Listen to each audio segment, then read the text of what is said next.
Welcome to Help Screen, and if you want to change the lock screen shortcuts, as you can see, I have a shortcut over here, which is my phone, and I have a shortcut over here, which is the camera. So if you want to change that, first thing is just simply go ahead and go to your notification panel. You should be able to see the gear icon on the top right, or just simply go to your settings. Now, once you are here on the settings, you can just simply scroll down. You should be able to see here lock screen. And after that, you could just simply scroll down a little bit. And you should be able to see here shortcuts. So tap on it. And from here, you should have the left shortcut.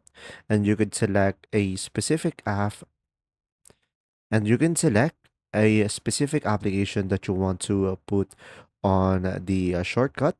And you could do it as well, and you can also do it on the right shortcut over here.